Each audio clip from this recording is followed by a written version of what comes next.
details about all the different things that are available. Okay. Our first speaker is a name that you might well be familiar with. As I was telling Kendall beforehand, I've been an admirer from afar. He was a political candidate for national office in Minnesota, and a great message, and has an incredibly inspiring story. And we're just so excited to have him here this morning to share a word with you about his journey. No further ado, I'd like to introduce Mr. Kendall Quiles. Thank you. Well, good morning, everyone. Good morning. So first of all, don't worry, this is not going to be a political speech. So just rest assured there. The second one, I'll just tell you why I'm so grateful to be, I call Minnesota my adopted home state. This has just been a fascinating place, and I just love to serve it and work to help improve. So that's why I got involved publicly. But I want to share with you a bit about my journey into the corporate world and the career transition I made, mid-career in my late 40s and as well in my 50s, and the trepidation I had, but also the reassurance I felt because of my faith. So I'm not sure how many of you know my story. I actually started my life in Harlem in elementary school. My dad came back from Vietnam. My parents divorced when he came back. We were living in Fort Campbell, Kentucky, home in the 101st Airborne. We moved from there to Harlem, New York in the late 1960s. So Harlem at that time was what Minneapolis is today, times 10. Literally, I was in first grade going to second grade. We get off the Greyhound bus, we go to our grandparents' apartment. We're 1 block away from the apartment, get there, still luggage in hand, and we're held up in broad daylight. My mom had five of us kids. And I'll never forget a worse when the guy stopped her and said, give me all your money. And I'm just looking around, I'm just sure someone's going to do something. Nothing. And my mother's pleading with me, this man, I'll never forget her words. She said, please, mister, this is all the money I have. Some guy standing 5 feet away said, lady, you better give that man all your money. He doesn't care if you have 5 kids or 10 kids. That was day one, whereas in New York City. I fought nearly 2 to 3 days a week in elementary school. That wasn't the issue. I could defend myself okay. It was always going home to the public housing project. We lived on the 10th floor. Elevator didn't work half the time. So I had to walk up the stairs, 10 flights. That wasn't the problem. It was always pitch dark. The drug addict would knock out the light bulbs. And it was always pitch dark, and they were there and shooting up heroin in the stairwell. That was me going home every day and knock on the door finally when I got there on the 10th floor. My mom would open the door. There's like a beam of sunlight coming out of a dark cave. I walk in and get surrounded by a hug and the whiff of pine salt every day. My mother was a woman from the South. She believed that cleanliness was close to godliness. She had high standards for us. And she said, you know what, Kendall, just because you live in a place like this doesn't mean you have to live like you're from a place like this. Unfortunately, the toll of the city and living in poverty and just took a toll on her. And my older brothers and sisters were getting absorbed into the street culture. So my father came and got me to live with him. Me and my younger brother lived with him in Oklahoma. He was a drill sergeant still in the Army, paying alimony and child support. And all he could afford was a trailer in a small trailer park in Oklahoma. So I tell people that's how I got my start in life. I've been literally called trailer trash, ghetto kid, and a lot worse in this country. But what I did learn was this. In America, where you start in life is not where you have to stay in life. So for me, I wanted a different life from what I had. I had a taste of poverty, didn't like it. And I knew it would start with an education. So I worked full time through college, helped pay college with my time in the Army Reserves. I was in ROTC at the same time. And I got commissioned as a second lieutenant when I was 19 years old. I was still a junior in high school. And so if you ever read the book Outliers, in that book by Malcolm Gladwell, he talks about this concept of 10,000 hours to become an expert or something. He references Michael Jordan basketball, Bill Gates and computers, and the Beatles and music. It really doesn't matter the effort. It's that high level performance. And mine was in leadership. I was getting leadership training from an organization that's training leaders for 200 years, the United States Army. After that, I went on active duty for 5 years. Served here in the United States as well as South Korea. But I wanted a different life than what my father had. You know, the experience of that is just, it's tough on families. And I wanted to raise my family. So I decided to leave and go into corporate America. At that time I joined 𝙤𝙤𝙬𝙚, sales and sales management. The leadership piece is kicking in. I get a job in Dallas, and a friend of my wife's said, hey, you know what, you're in Dallas. Why don't you come and visit church, you know, visit this church? And my wife was at home with her parents because she was finishing up her master's degree. She was finishing up her graduate degree. And normally we would meet on weekends in Dallas, but it was an ice storm. And so I said, well, you know what, I'm not doing it this weekend. I guess I'll go to church. She goes, whatever you do, don't join. I said, don't worry, I'm not. Because I didn't feel that church was relevant in my life. I believed in God, but I didn't believe it was relevant, you know, in what I was doing. I wanted to get financial separation from the life that I started as quickly, as fast as I could. It was traumatic in our lives at the time. So I went to church. The goal was to get in and get out as quick as I can. I went in and I never left. So the pastor was someone very different. He was the first Black pastor to get his PhD from Dallas Theological Seminary. His name was Tony Evans. I just never heard the Bible taught that way before. Not preached, but taught. And one of the things we were going through at that time was the Rodney King riots, very similar to what we've gone through a couple of years ago. And he said, you know, well, we can get past all this stuff if we just, you know, live our lives through, especially through Galatians. You know, we're never, you know, slave or free, you know, Jew or Greek, you know, we're all one under the cross. But he says we need to stop calling ourselves white Christians, Black Christians, Spanish Christians. Because you don't put Christ in the secondary position of your description of who you are. If you put him as a Christian, if you put him first, everything else becomes secondary. And everyone clapped because it was literally like 80%, 90% Black church. So, but when I got promotions to a new place, a new location, we couldn't find a good Bible teaching church in our community. So we just, you know, did what we were taught and we lived the scripture. We went to a church that was predominantly in a white neighborhood and at the time, and it was just my wife and I. We had no kids. We were in our late 20s. We walked into this church and we're looking through and I'm going like, holy smoke, we're the only tall people in here.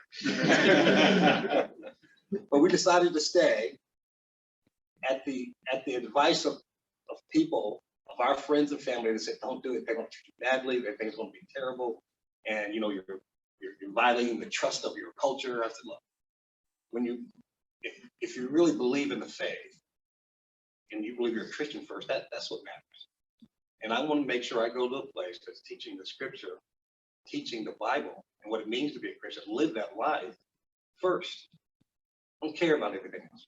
So I think how that helped me in my career, my personal life, my personal career is, look, who do you identify with? I've been succumbed to the titles. I've been a group product director, vice president of business, and people respond to you from your rank. But when you're no longer in that position, you don't get that same response. It's very different when you leave that position. Guess what? Those same people don't respond in the same way. But if you're grounded and centered in your faith, you don't have to worry about that because your identity is not tied to your business card. Your identity is something else with your relationship with God. So for me, that helped a lot with my transition and helped me be bold enough to make these things, to adapt to different situations. And so I've lived my life, my family life, we lived our life that way. So I'm going to go into where my career transitions. I spent my entire career in the healthcare industry, half of it with the pharmaceutical biotech industry, Johnson & Johnson, Bristol Myers Squibb, Roche Labs. Great innovative stuff. It's all on the commercial side. I led business units from a marketing strategy standpoint, sales leadership as well, at 150 sales reps and nurses and pharmacists and managers reporting into me at one time. I mean, this is, you know, think about my background. Just fortunate and blessed what we were able to accomplish in our lives and being able to raise our children. The other half of my career, something happened. So right at the time of the Affordable Care Act, Obamacare, the industry changed significantly. Pharmaceutical was more marketing, strategic driven. Med device was more sales leader driven. So, the sales organization had relationships with surgeons, the physicians, and marketing was more marketing support. We're here to help support sales. It was very different on the other side of the industry, but very similar. So I made a transition late in my career, 50 years old, still same skill set, same overall industry, but to a different industry to help, because the need was, we need to get our marketing teams more customer focused, strategic oriented, and data driven, where they weren't before, because now a lot of their customers that they had individual decisions to purchase significant dollar amount equipment. They hadn't had that autonomy to do that anymore. They had actually sold their practices. Now they're employees for the hospital. That was a very different scenario. General surgeons, orthopedic surgeons sold the practice. Now these orthopedic surgeons are working for the hospital. And guess what? You don't get to have all 6 of these, 12 of these instruments. You get to have a choice of 2. So now you have companies that are trying to have to focus on value-driven economic purchasing decisions, not just preferences. And it caught the industry by flat-footed. And we were doing that on the biotech side for decades. So that's what I did. When I transitioned, I lived in Colorado. I was working with 𝙬𝙤𝙬𝙬 at the time. 𝙬𝙤𝙬 was acquired by Medtronic. They liked some of the things we were doing down there in Colorado. And I came up here to Minnesota in the spring. Boy, this is great. Yeah. But even through the winter, we made this, like I said, our adopted home state. It's just a very fascinating state. And that's been a catalyst for us. And one of the reasons why we said we're going to stay is we found a great Bible teaching church where we live, close to where we live. And in fact, I'm on the search committee for the new pastor there that we have, and things are going very well. But that sense of being grounded in your self-identity for me was really pivotal as it relates to how we transitioned my career. Because much like you, Skip, you go through the self-doubt and like, oh wow, what I'm going to do now? Fear takes over, and it's amazing to me how many times. And again, this is not a Bible study, don't worry. But how many times and God says, "Do not fear, do not be afraid," especially because there are plans that He has for you that we don't see yet. Only if you have a little preview, to your point, it'd be great to help with the trepidation, fear, intimidation. But it is a walk in faith and going outside your comfort zone to meet people that you've never met before, or even working in an industry you never met before. But trust me, your skill set that you have is invaluable to a company that you just haven't met yet. So I just leave you with that as an encouragement. We go from there. It's nice spending time with you this morning, and whatever direction that you're heading in, even if you're employed now, always just keep your sights out. You just never know what God has in store for you. Thank you.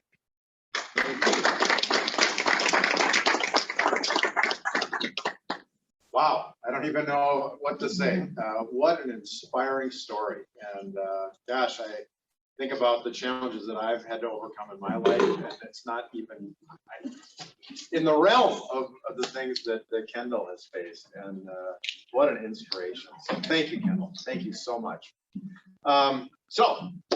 Next, George Dow is going to talk about interviewing over 50. And as I mentioned, and certainly found in my own journey, there's additional challenges in a job search over 50, and Mr. Dow has expertise in that area in particular, and we're thrilled to hear what he has to say. So I'll turn it over to you, George.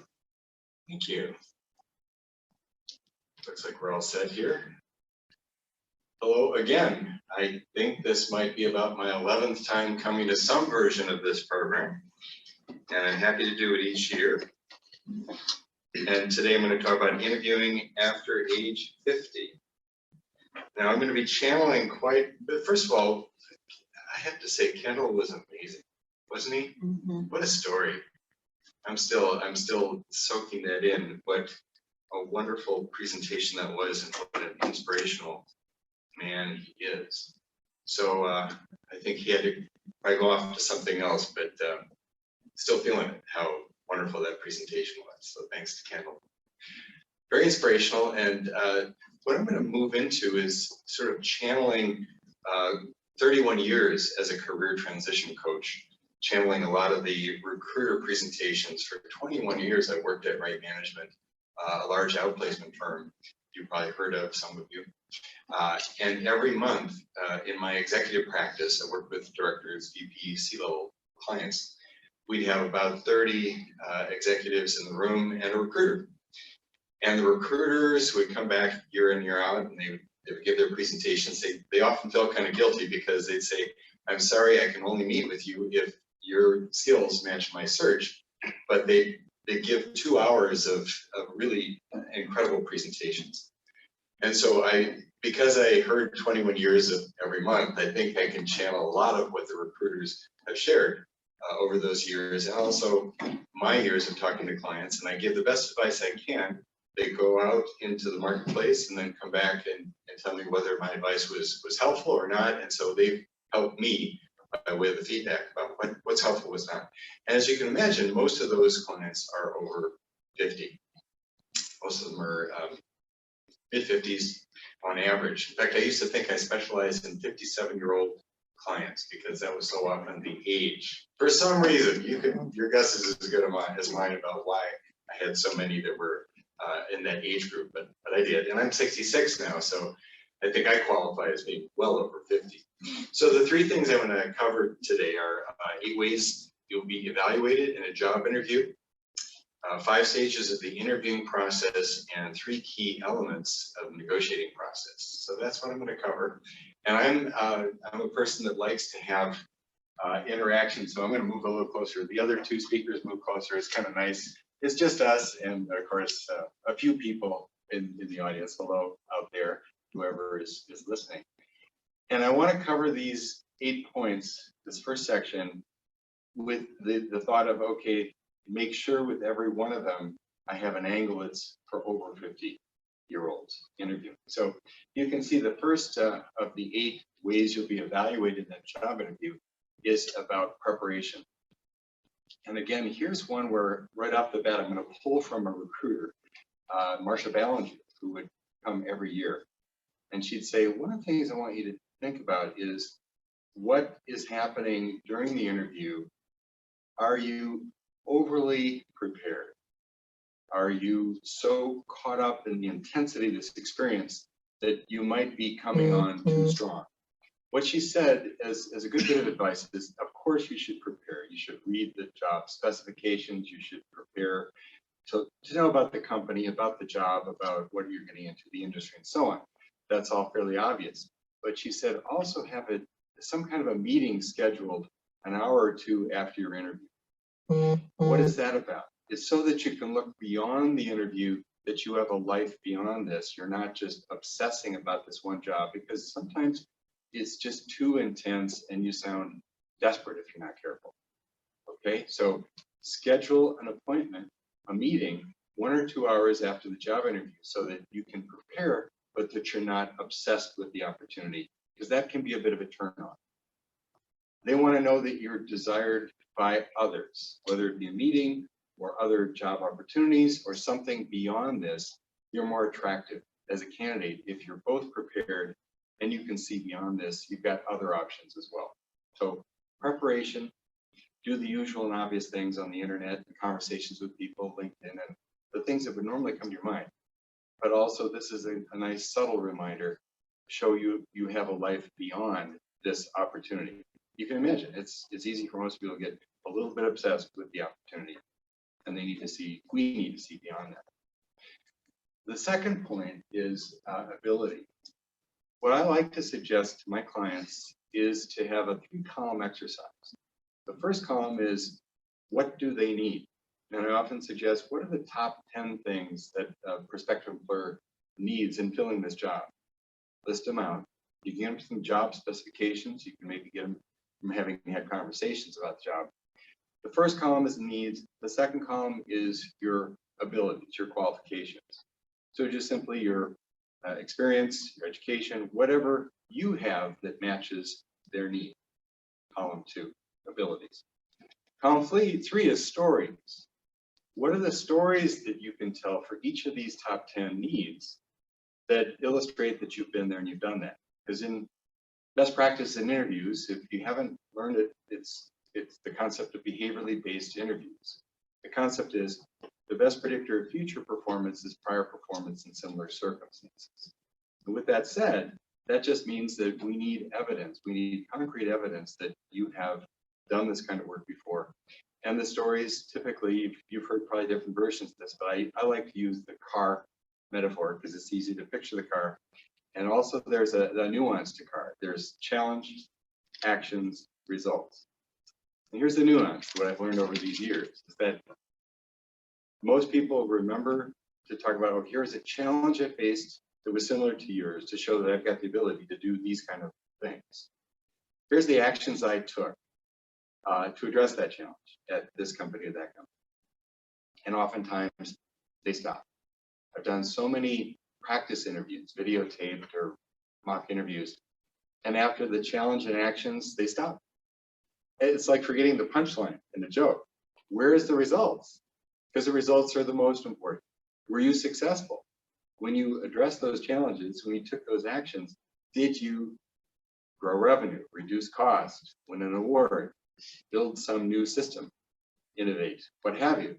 But too often, it stops with at challenge and actions. So the car's got to, for it to run, it's got to have all three: challenge, action, results. So that'll reveal your abilities, especially in the top 10 ways. Now, don't memorize all these stories, because you want to have some naturalness, and you don't want to feel like. Here's the other problem I'll see somebody that's so nervous in front of a camera that their mouth is moving, but that's it. That's all that's moving. You got to have the energy. You got to have some sense that this is a natural conversation. It's not just rehearsed lines. It's not just you as an actor. So with talking about abilities, you want to first line it up with their needs and make sure you communicate you've got the ability, and then illustrate it with a story. But don't step on the interviewer. Make sure you're always tuned into what do they want. You're not leading this interview. They are. So we all have so much experience when we're over 50. We've got a million stories, right? But the stories that are important are the stories that they care about. Not the ones that we really want them to know, but the stories they want to hear. So the attunement factor is really important. What abilities do they need? What abilities do you offer that lines up with their needs? I guess it's like sales and marketing, right? It starts with the customer and it stays with the customer. Then it moves over to us only when the time is right, when they want to hear what stories, what capabilities line up with their needs. That's what it's all about. So abilities. And anytime you have questions, by the way, feel free to jump in, because I'm happy to take your questions or comments. I'm going to move on, if there are no questions, to motivation. To motivation, because you know, when you get down to the essence of what most employers want, it's ability, motivation, and fit. In a moment, I'll talk about fit, but motivation after 50, that's the question. Are you still driven? Do you still have the mojo that you had when you were in your 30s, 40s? So over 50, they're wondering about a couple things related to motivation. The first question is, how is your history of achievement?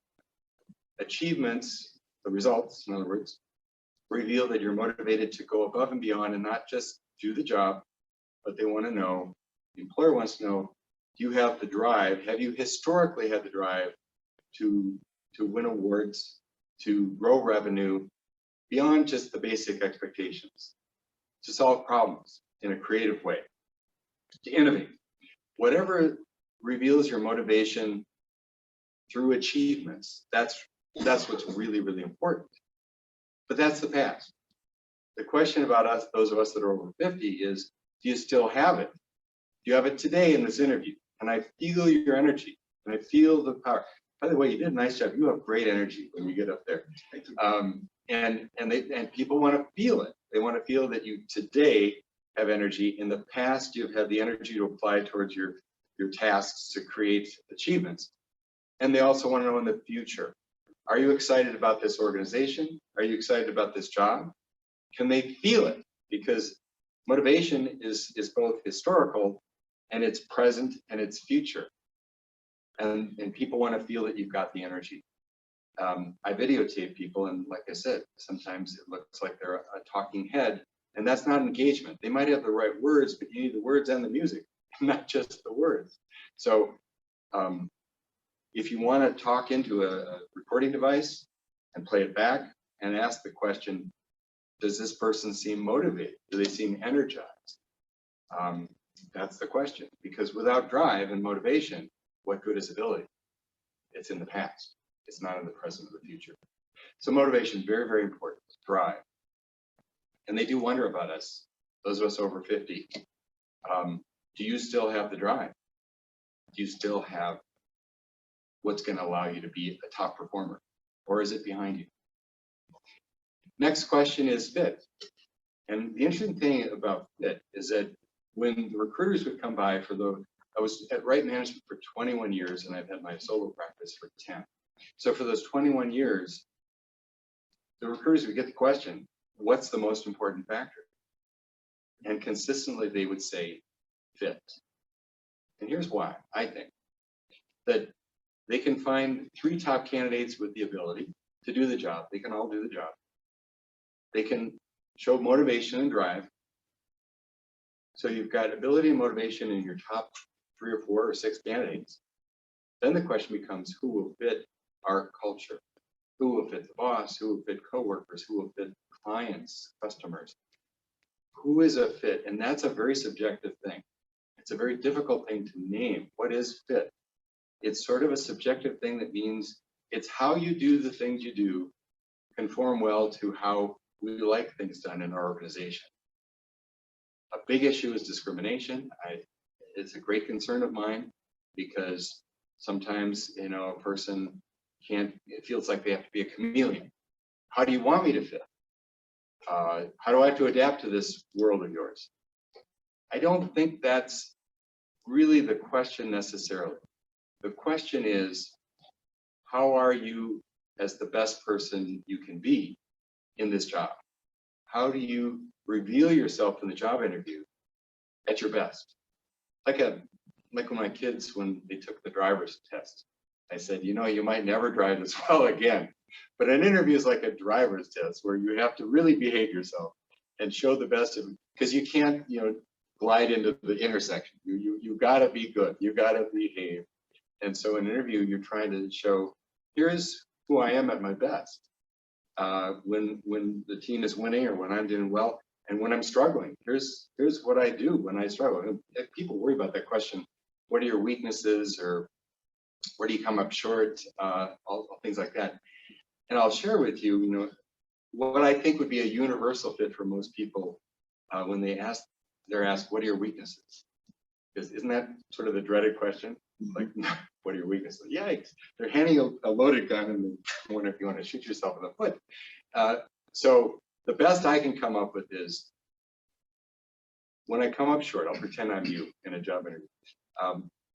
When I come up short, and I've made mistakes, I take responsibility. That's first and foremost. I'll admit if I come up short or make a mistake. I will address the problem. I won't hide from it. I'll deal with it. I'll fix it, and I'll learn from it, so that the next time when a similar thing comes up, I can address it well. And then the challenge is you have to come up with an example. So they'll say, give me an example when you come up short, or right now when you may be, because a lot of times those of us that are over 50 might be a little dated in some of our skills or knowledge. So what are we doing to stay current? Have you done some things that will keep you current? Some coursework or some learnings in the last couple of years? Have you done some things to elevate your skills and knowledge in some area of software or some area of the business, where you show that if you're not there in some areas, you're a quick study, or you take responsibility to learn? That would be another shortcoming where you could address it. But what they want to know is, do you have any festering problems that are just, you're going to bring with you with this job? They want to know you do those things that I just described. We all come up short from time to time. We're all human. They don't want somebody that's perfect. They don't want somebody that won't admit or will shove things under the rug. I make mistakes, take responsibility, make corrections, learn from it so that next time I'm better. So each of you think about, is there an example in your life, in your work, your history, where you've come up short, you've taken responsibility, you've made the corrections, and now you're smarter, you're wiser. And then probably the best example would be sort of a two-part model. 3 years ago, I knew I had to learn XYZ because the company was moving in that direction. I took responsibility, I learned it, I took coursework in it, or I independent study. And so that the next time that it came up, I was strong in that particular area and I was able to address it. Does that make sense? I mean, I've gone over this a lot with both clients and human resource people, and they say, you know, it's not easy. This is a tough question, but it gets down to fit, because how we deal with problems is the way we deal with them will reveal our fit to a great extent. How do you deal with coming up short? How do you deal with difficult employees or different conflict? How do you deal with those things? So, you know, I'd say when a client tells me they didn't get the job, I'll say, do you think you gave your best effort? And do you think they know you? Do you think they know the authentic you based on this interview experience? And if they say, yeah, they knew me. We had long interviews. I heard about an 8-hour interview from Jeff, 8 hours. And so if they choose somebody else, that's because maybe they think the other person's a better fit. You had the ability, you had the motivation, but somebody else was a better fit. So be it. They get to decide. Our job is to put our best foot forward and get the driver's license, be well behaved in that driver's test, like my kids. Somehow they passed. I don't know how, but I got through it. So that's the first 4: ability, motivation, fit, and preparation. The next one is about integrity. Integrity means you're honest about what your story is, and that they trust you. So integrity is things like, how far back do you go in your resume? And if you leave things out, this is really a tricky one too. If you leave things out, what else are you leaving out? So it's a tricky question. Used to be go back 20 years, and that's fine. And then the recruiters I would talk to said, no, we want to know the whole story. We want to go all the way back to, you know, where'd you go to college, what you did first job, second, third, so on and so forth. They want to know the whole story because they want to know the whole picture about you, your whole story. Now, so the question is, do you go all the way back in your resume? I'd say maybe yes, maybe no. Do you put dates of when you graduated from college or high school? Usually not. But if you're 40, you do. If you're 60, maybe you don't. But be ready to answer the questions, because they're going to try to get at, you know, the whole story. They might be getting at your age. So be it. They'll probably find a way to find out your age. So, you know, I think there's some gray area here about, do you go all the way back? Now, Harry, I saw you nodding your head. So I'm gonna ask you, you know, what about resume and going back all the way or not? I do think you have to acknowledge your whole career. You don't have to acknowledge the dates. So you can go, you know, last 10, 15, 20 years, whatever cutoff you choose, where you give detailed information and dates. And then you can have a heading that says prior experience includes, and only list companies and titles. You don't need to list all the dates or experience with that, but just companies and titles. So it acknowledges there's more and where it was at, what kind of roles you had, but it doesn't spell out how long ago that was.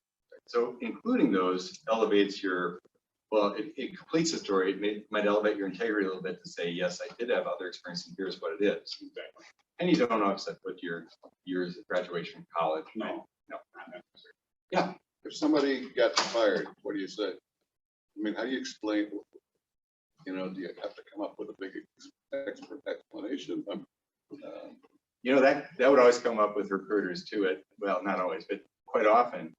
And It's the story. You know, what's the story? Some people are laid off, some people are terminated. Sometimes it's because it was a bad fit. Quite often people get terminated because there's a new boss that inherited them. And the new boss is thinking, you're not, you know, I want my own person.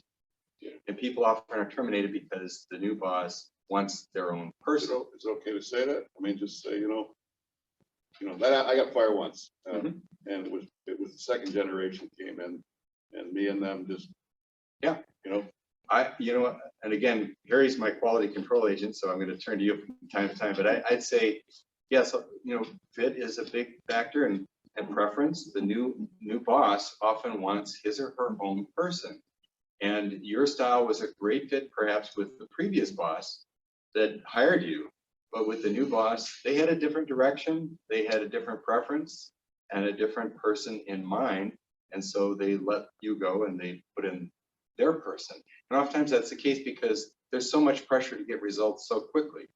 And a boss that inherits you or me wants to make sure whoever they've got is a fit for them and will get the results they want. They don't know you as well, maybe. Does that make sense? it does to me. Yeah. So if you heard that story, Harry, what would you say? Yeah, no, That'd be okay? Yeah, I used it once. I mean, I got another job out of telling that story, actually. Yeah. Well, it's telling the truth. Yeah. And it's, again, that's integrity. We need to be trusted. If they don't trust us, they're not going to hire us. Yeah. So trust comes from, you know, being authentic, and at the same time not being too disclosing.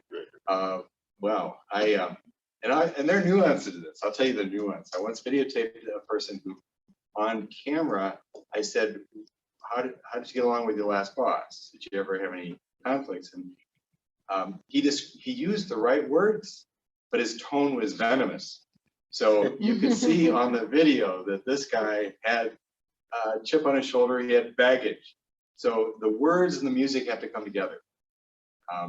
So you can have the right words, just have the right tone as well. You okay with a chuckle or not? A chuckle along in there? Because I use a lot of humor, right? Oh yeah. Yeah, I think, I think appropriate humor is just fine. It's kind of a judgment call. Some people are so serious, they might not want too much humor, or they're really in a fast-paced interview because they only have 20 minutes and they've got to really zip through it. So let them take the lead, I think, is always the best advice. So good question. So that's integrity, and then sponsorship goes right along with integrity, because if you're sponsored, one thing that never changed it's been 31 years that I've been doing this work. It's always been somewhere between 65 to 80% of jobs are landed with the help of a sponsor, about 65 to 80. And the higher up you are, the closer it is to 80. So what that means is sponsorship, as you age, gets even more important, because people want the reassurance that you do have the ability, the motivation, and the historical fit that they need. So a sponsor, a network sponsor in particular, will vouch for you. And since most people get their jobs through connections, that sponsorship is hugely important. And the decision maker has to decide between you and other candidates. And they would rather hire a known entity than a stranger, because a stranger might have some baggage, might have some issues, might be a concern. So a network sponsor is really important for most jobs. Yeah. Question is, for sponsorship seems to be a pretty strong term, that you have somebody literally advocating for you.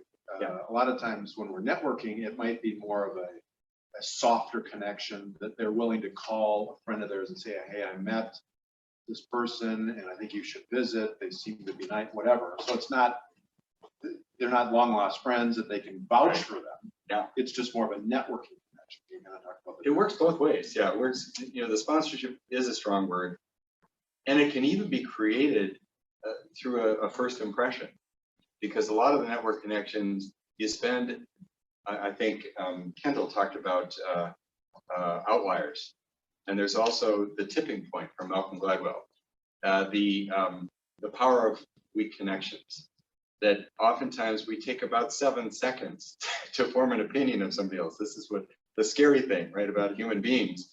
We only need a little bit of time to form an impression. And that's why you have the 20-minute or the 1 hour, hour and a half conversation. And by the end of that conversation, you might have an advocate, a sponsor, because people are so quick to make judgments. Now, everybody's different. Here's something I've said 1,000 times, at least. I said, there will be people in your job campaign that are really good, close friends that are going to let you down. And it's more about them than you. And there's some loose connections, some relatively new connections that will be phenomenally helpful. That I've said so many times because it's more about them than you usually. This person who's a new connection, who you might call an acquaintance, might become a sponsor because they'll give you what they needed. They'll even say, I was in your shoes before. I'll give you some of the things that I needed when I was in transition. And so you never know. So that's why it's a numbers game, because you want your numbers to be large so that you can deal with the fact that some people that should be really advocates and sponsors will let you down. And so you have to kind of steel yourself about that and say, it's probably more about them than me. And then these strangers, these loose connections can be phenomenal because they often want to give you what they needed when they were in your shoes. So, so think about that it's a numbers game. And I'll give you one of the tips that I tell my clients. It's like a bell-shaped curve. And what I'll say to my clients is every day in the middle point, the average should be about 3 connections a day. And it doesn't matter, is it a phone, a face-to-face, an email exchange back and forth. I'll say when we did our research at Right Management, the best campaigns tended to have 3 connections a day. What that means is you've got the numbers growing, and every day, if you hit 1, maybe the next day you hit 5. But you're trying to average about 3 connections a day, and it might be 3 emails that come back and forth. It might be 3 meetings. That's exhausting, but it might be 3 meetings. It might be 1 of each. It doesn't really matter because over time, it is playing the numbers that you'll have some close sponsors that will be helpful, some will let you down, and a lot of loose connections that'll be helpful, and a lot of them that are not going to do much. It's a numbers game, kind of like sales, right? It's a bit of a numbers game.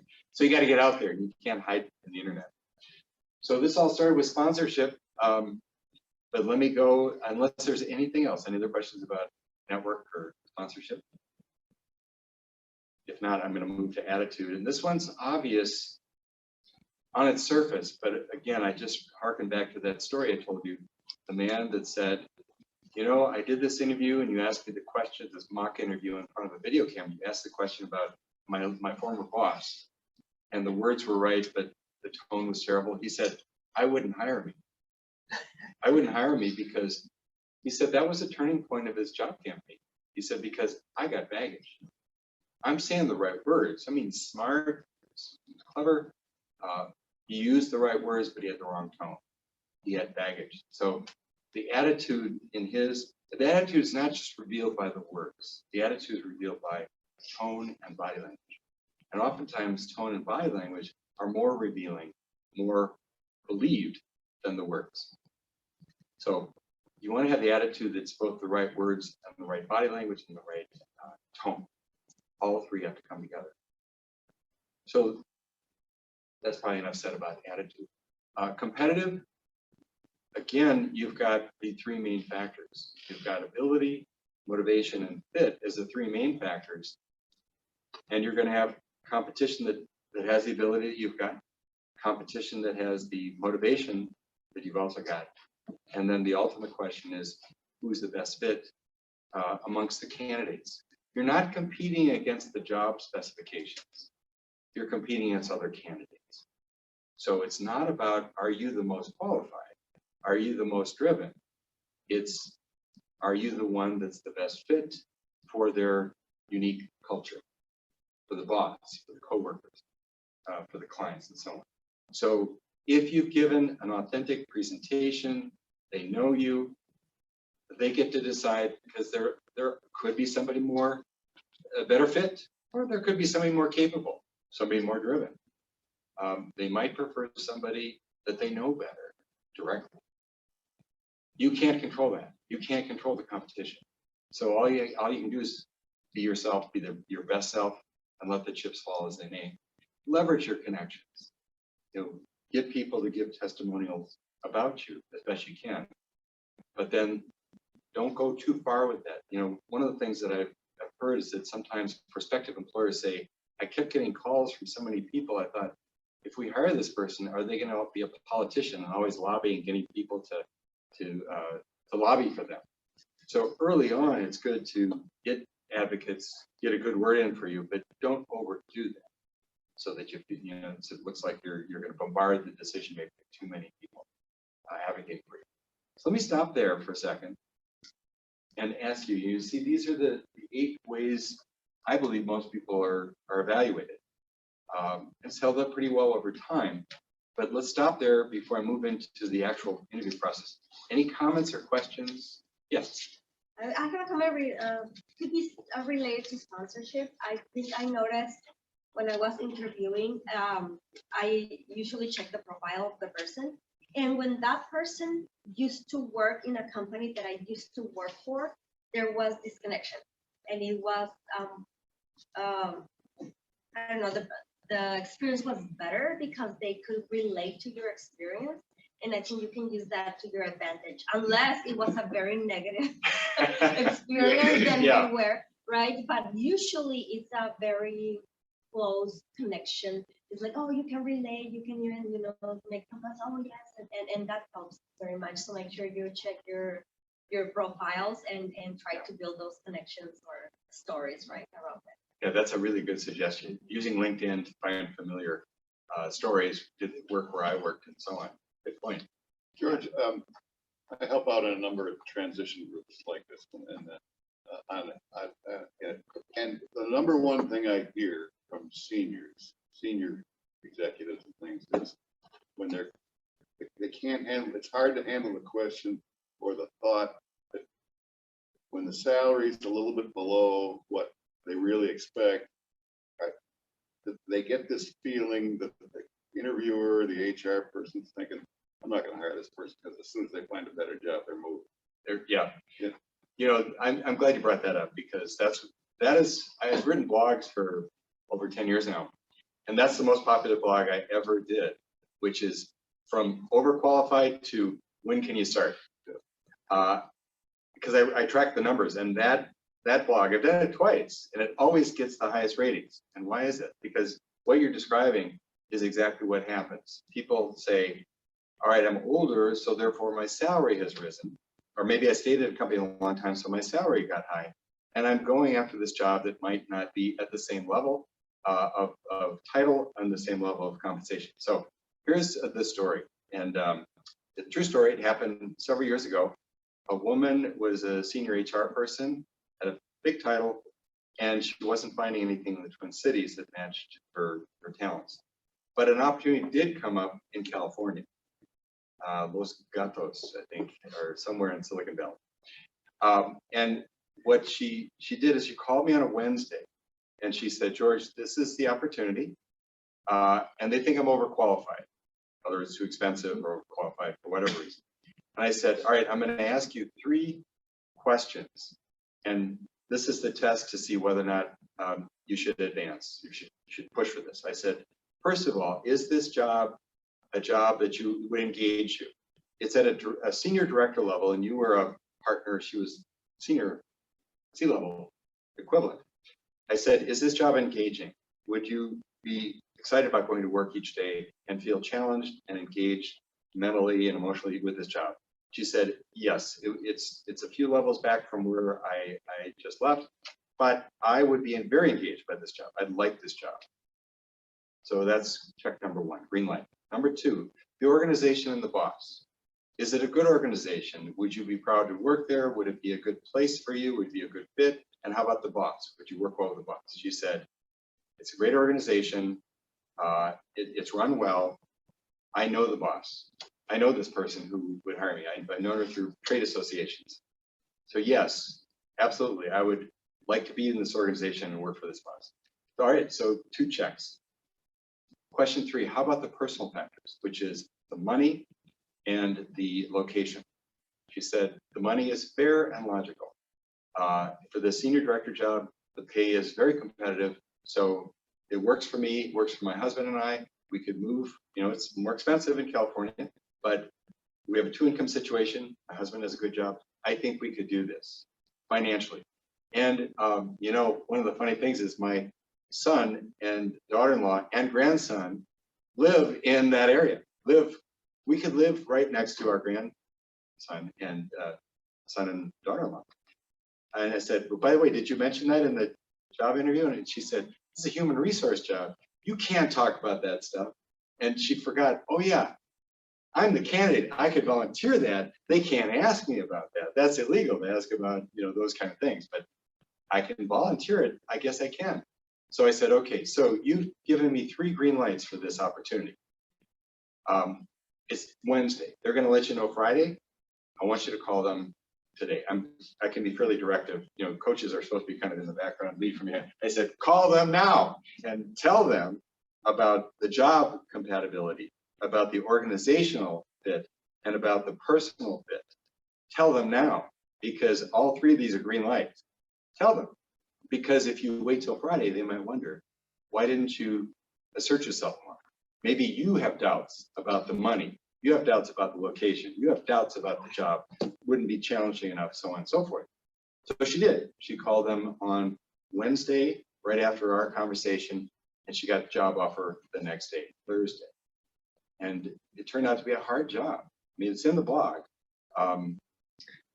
And the blog in my website, it's 𝙄𝙤𝙩𝙚𝙬𝙚, and go to, yes. It's a great blog. Everybody get on. You remember it? don't Oh, you? I save them all. I can't remember what month it was, but just go put in the little spyglass thing. It's put in from overqualified to when can you start, and it'll pop up in my blog list. It should pop up pretty easily. But it got all sorts of hits because I think that's it. Those are the 3 big factors, right, Harry? I would agree. And so she stayed there and settled in Los Gatos, and it's a good story. So And thank quit, you. and quit 2 years later. No, she didn't. She actually stayed there. She retired about 6 years later, but she did say, because I asked her, tell the whole story. She said it was difficult to change her industries because she changed from financial industry to technology industry. She said it was hard because she had to go back and learn some things and do some things she hadn't done for a while because she's had a very senior job before. But she said, all in all, it's worked out really well. So these things are not easy, but they're very doable. And those are the 3 things I would use: the job, the organization, and the personal. Okay, thanks for asking that question. That's a good question. Yes, It's a Harry. great blog. It's a great blog. Thank you. One of our online viewers has a question, a little bit of a tangent, but can address that. What is the best way to nurture a new network connection without imposing unduly on their time or kindness? Another blog that was a good one was the 20-minute networking meeting. It's called the 20-minute networking meeting revisited, because Marsha Ballinger wrote the book. You should all get the book if you don't have it, the 20-minute networking meeting. And it's about efficiency. And when I did that blog, I took it from a presentation that Marsha did about the 20-minute networking meeting. So that's a great book. The blog will help you be, it's the Cliff Notes version of the book, but get the book because it's a really good book about being efficient. Marsha wrote it, I think, because she got tired of all the networking meetings that were so inefficient and just meandering. She said, I'm going to write a book on how to network in 20 minutes. And so the blog will summarize it, but get the book. She also wrote a really good book on interviewing. It's about executive level interviewing. So Marsha Ballinger, the 20-minute networking meeting. Highly recommend. Yes. You've mentioned her now 4 times. I worked with Martha. Marsha Yeah. Ballinger? Yeah, at a company called Norstan. Oh yeah, she loved Norstan. Yeah. Oh, we had a great. She loved it there. It was a great time. Herb Cam was a wonderful leader. He just passed away. 10 years she was there. A little bit, yeah. And she was very highly thought of. So anyway, I have strong recommendations for her also. Very high. So much so that I would feel, even though I know her, I would feel intimidated to call her and ask her for help. Well, she She works with nonprofits now. Yes. Just with nonprofits. And yes, both the books are great, and she comes through it. Her integrity, her wisdom is powerful. So highly recommend that book. Thank you. So let's move on because we want to get into the process. If I can pause just for a second. Sure. You spend a lot of time on fit, right? Yes. And having hired numerous people, fit is at the top for me as well. Not sure I've ever had a candidate ask about fit. What are the best fits? What are the qualities you're looking for? But really the cultural question, is that too bold to ask the interview? What are your top 3 things that you're seeing as a perfect fit for this role? That's interesting you just said that, because I had an HR person in my practice say she would ask, what are 3 words that best describe the culture of this company? And you could even frame it as what are 3 characteristics that you'd put on the top of your list of what you're looking for in a candidate. So I think that's fine to ask that. In fact, as I go through this, I'm going to go through the process, the interviewing process, and that will be one of the questions when they say, do you have any questions? I'd add that, yeah. When you describe this culture in 3 words, could you describe what you're looking for in 3 words? I like that because it peels back the onion. You have to go deeper, you have to go further if you ask for 3, not just one. One's an easy one, one's a knockout. 2, a little harder. 3, now you're getting to the core of it, and you can probe a little bit too. So let me move on to the process. The introductions, when we are over 50, everything that's obvious, appearance, important, dress right, all that. But the first interview, of course, is always with the receptionist. And oftentimes the hiring manager will ask the receptionist, what do you think of that candidate? And all the receptionist is getting is just your hello, greeting, are you friendly? Have you ever done that, right? Haven't you asked the receptionist or the secretary, what do you think? And there's some weight there because that's the 7-second Malcolm Gladwell first impression idea from Blink. His book Blink is interesting. So introductions first with the person's receptionist, and oftentimes it's small talk with the decision maker because they might not want to go right into the serious, or they might want to get right down to it because they only have so much time and they're a little annoyed. They've got to do this interview. They got other things on their mind. So just be really attuned with the decision maker, with the interviewer. Where are they at? Do they want to get right to business, or do they want to schmooze for a while? And of course, you'll look around the room, see what you see, but don't look on the desk, personal and confidential, but pictures and whatever you see, but don't take too many liberties with the interviewer because they might feel you're intrusive if you go too far. So mostly let them take the lead. Let them take the lead. And so in introductions, you might be ready, be aware of what's going on in the world. Questions they ask you, again, the best prepared interviewers do behaviorally based interviewing where they say, give me a time when, tell me a time when, and you want to have your card stories ready. And if you do the top 10 needs, your qualifications and your stories in that model I shared with you at the very beginning, you'll have your stories top of mind. Not like it's kind of like a jukebox, okay, and those of us over 50 know what a jukebox is, right? Because a jukebox is kind of antiquated now. But if they want B9, play B9, don't play A7. You want to line up your stories consistent with the needs of the decision maker. That's what you want. Okay, you've got them ready. They're going to ask you these questions. You answer in the challenge, action, results format in an engaging way and in a relevant way. Answer what they want to know. And then at a certain point, they ask you, do you have any questions? And I like the idea of a clarifying question. Clarifying meaning, what are you really looking for? What are your top priorities for filling this job? What are the biggest opportunities in this department, in this area? What are the biggest challenges? And when you're asking those questions, it gives you the opportunity to come back with maybe some stories you haven't told yet that you want to tell now. So you're probing, you're getting at anything you haven't covered yet, and you're trying to clarify what they need in this job so that when you move to the close, you can be more clear on, okay, we've talked about what you need. I've given you lots of stories. I've tried to clarify your needs, hopefully by my answers, I've revealed that I've got the ability to come in here and move fairly quickly. I mean, one of the things we haven't talked about is how important it is to be a quick study. And that can be a question mark when we're over 50.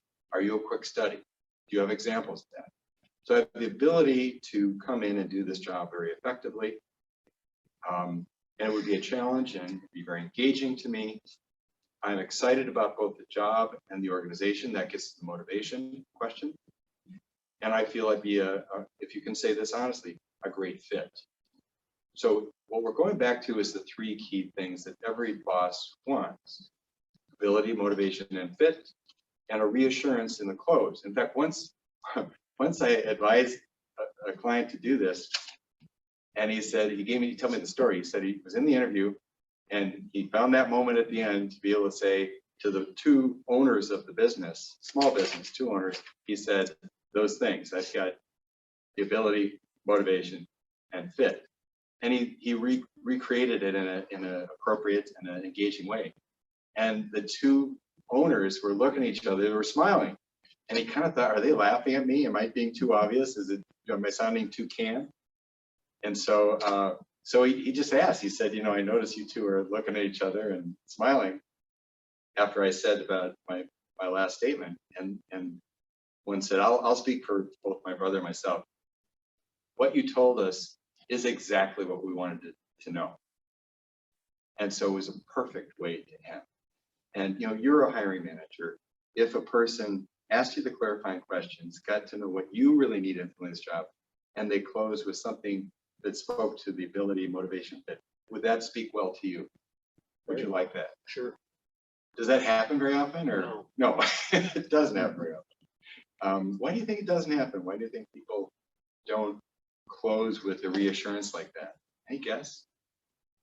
Are they just relieved that it's over? Thank God it's over. Yeah. I get to leave. I'm exhausted. Yeah. Well, and you said it earlier that most people stop at a certain point, whether it's Right. not showing the action item, right, Right. for the results that they've had. And so maybe the close, even in sales, the close is the hardest part, right? They're Yeah. fearful of kind of wrapping things up, asking for the business. This is not exactly asking for the business, but in an indirect way, it most certainly Reassuring. is. Yeah. I've got what you need. So yeah, so you'd like to hear that. Yeah. Right. Barry, how about you? You're always my quality control guy. Would you advise people to go ahead and reassure at the end, I've got the ability, motivation, and fit? Absolutely. I think too often people walk away with anticlimactic ending, from an interview. You need to assure them that you are interested. I mean, first of all, they'll want to hire somebody that wants to be there. And then secondly, that you are confident that you're fit and interested in moving forward. Yeah, because by the end of the interview, you know a lot more, don't you? The candidate knows more and the interviewer knows more about the candidate. So do you still like us? Do we still like you? Yeah. I was always nervous about coming off as cocky. Yeah. Well, and again, that's tone and body language and a little practice maybe of that confident reassurance, but not going too far with it. It's kind of about tone, isn't it? Yeah. Yeah.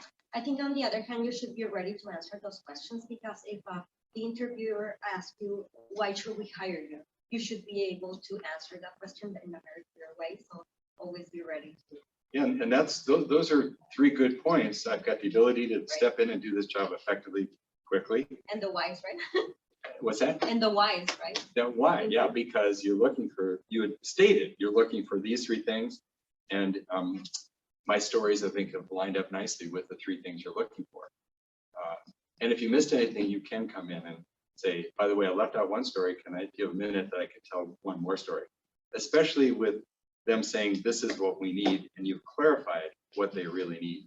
That's the important thing, right? How often do people do that when you interview, that they really want to know what you need?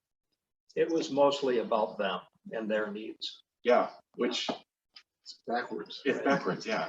George, what's your website again? Just go to www.𝙤𝙩𝙚, one word, 𝙤𝙩𝙚.com.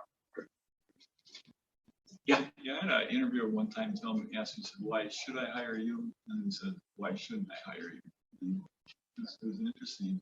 You know, okay, why should you hire me? Because this, why shouldn't you hire me? Because I said maybe I'm more qualified, but you just want an honest answer. Yeah. So that would help. Well, they wouldn't hire you if they've got an amazing candidate that has got more of what they're looking for in ability, motivation, or fit. And that's always their prerogative. And they have to decide. But if you feel you've got the three things, then they should hire you. But you'd understand that the competition, you don't know who the competition is, and they might be stronger than you. And that would be a fair thing to say, don't you think? There might be a competitor that's stronger than me. That's kind of a humble way to be, but that's real. There's always competition. And like I said, one of the things recruiters would always say, you're competing against other candidates, not the job specifications, right? And people would say, ooh, do you remember that? When recruiters would come by, they'd say that all the time. Well, I want to make sure I get to the money because, show me the money, I'll show you the money. This last part is going to be about the three items for negotiating process. What does the market pay for this work? The first thing everybody's got to know is, what does the market pay? And you can get that through research on the internet. You can talk to other people. There was a book called How to Make $1,000 a Minute, and it was way back when, so I'm sure it's dated, but they said, you can ask other people, not what they make, but you can say, for this work that we do, what's your sense of the range? Because people tend to want to keep up to date on what these jobs pay, whatever your job is that you're looking for. And if you're willing, and this came from the How to Make $1,000 a Minute, say I'm doing some research because I want to be market oriented on what I'm looking for compensation, because the market decides what everybody makes, right? It's just the invisible hand of the market says, we pay what the market pays. So tell people if you do that, if you make calls to people about finding out what the market pays, tell them you'll get back to them with whatever you learn. And they'll appreciate that because everybody wants to know, what should I be making?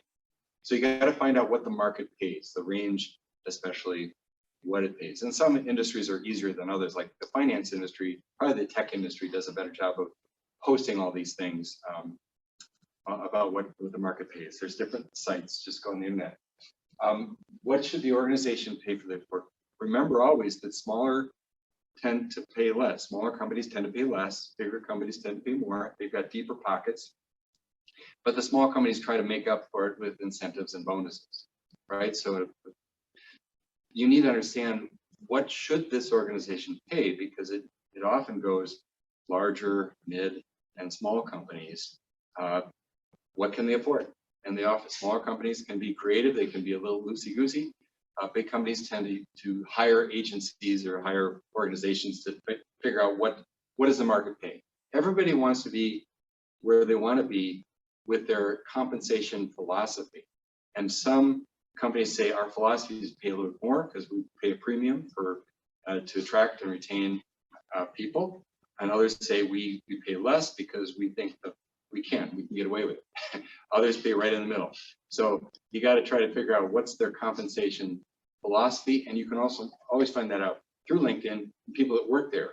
What's your sense of what the compensation philosophy of this company is? Is it on the low, mid, or high range?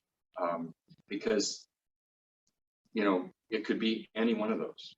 And then the third question is, where should I land on the range? The bell-shaped curve again, where there's a low and a high and a midpoint.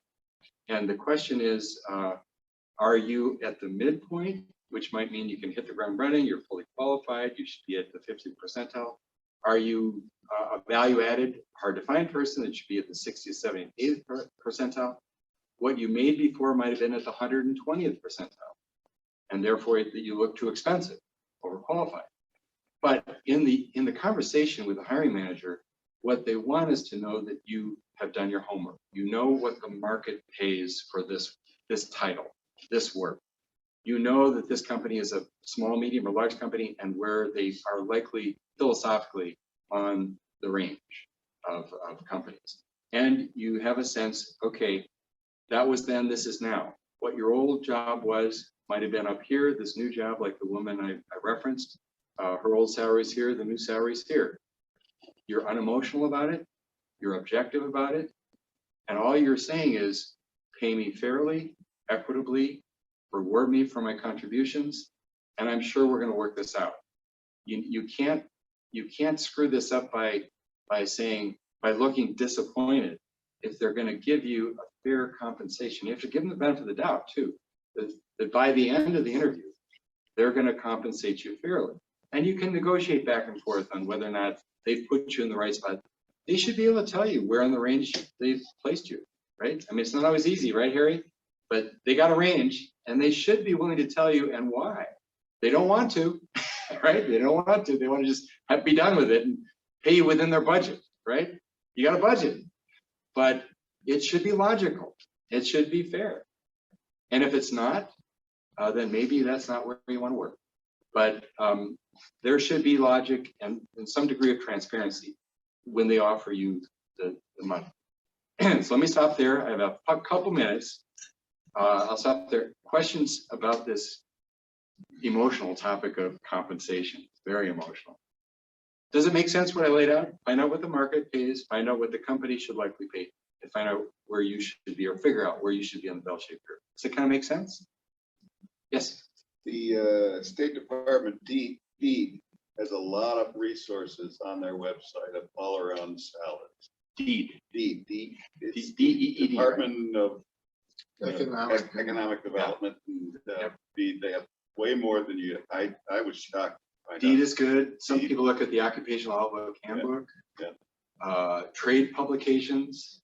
Barry, any of those you can think of where you can find compensation information? Yeah, I mean, all of those are good points of reference, obviously, salary.com and Glassdoor, keeping in mind, none of them are ever going to be 100% accurate. They're usually skewed a little high, Right. but it gives you a point of reference to work from. Yep. And know that employers almost always have better resources than you would as an individual. They pay a lot of money to HR research organizations that give them very good competitive analysis. If they're big, but sometimes if they're small, they don't. They're just kind of saying, well, this is what we paid Bill before, so we'll just pay you that. And they might be lowball. So you got to know your stuff, because sometimes you have to push back with market norms if they're too low. Question from someone watching online. If you were paid significantly higher in the previous job, but not motivated by money and wanting to pay significantly less, how do you answer that question about how much you were paid in that job? You have to be careful about that one, because you have to be excited about this job. You got to be motivated for this job. And when you're making a drop in title and responsibility, you got to go back to the big three. Convince them that you would be engaged by this job, that the organization would be a good fit and the boss would be a good fit, and that the compensation is fair and logical and works for you. But the big thing is the job and the organization.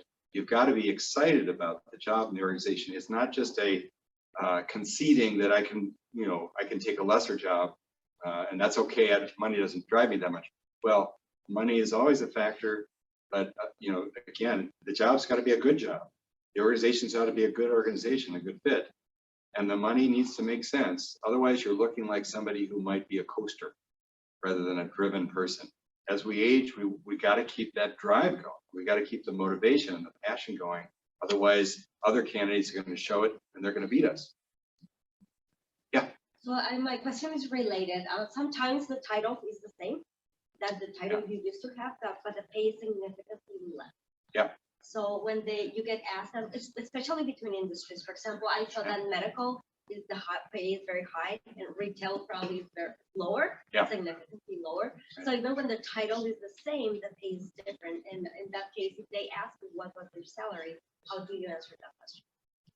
Well, if you come from a higher compensation but the same title, you could state that I'd been there oftentimes a long time, so my salary had risen, and they tended to be on the high end in terms of their compensation strategy. I understand that, and I understand that most companies are closer to the norm, the mean, if you will. But if they're really low, then you have to decide if you're okay with it, because they might be too low. It might create resentment, or there could be a better situation for you than to take a lowball opportunity. Yeah. I think Harry, I can stay, but we hit at 9 o'clock time, so We can go a few more minutes. a couple more minutes, okay. Another question online, when companies list a range in a posting, is that typically a starting range depending on qualifications or a total range for the role over time?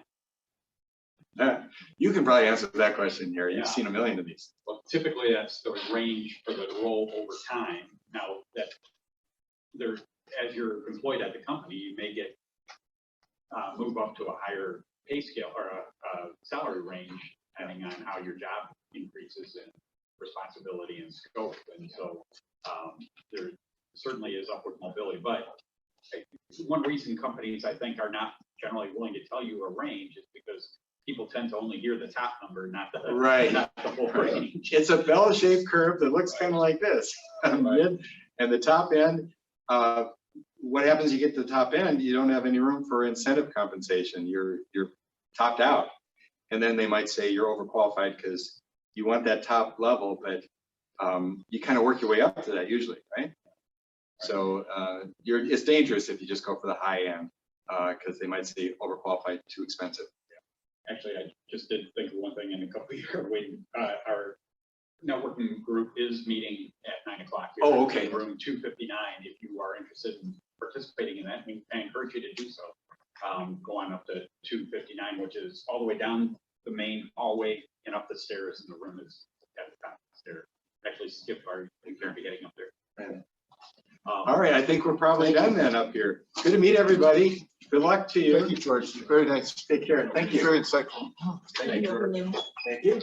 Great job. And thank you for those of us that joined us online and those of you here in person. Again, remember Minnesota Crossroads for resources. There's classes starting for the 8-week class. So sign up for that if you'd like.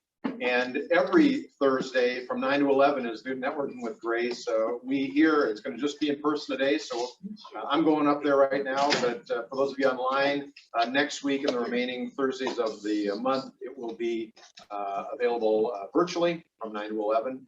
Thank you for coming, and we'll look forward to seeing you again.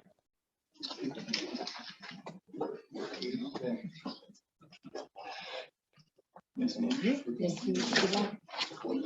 bet. Thanks for coming. Thanks, Eric.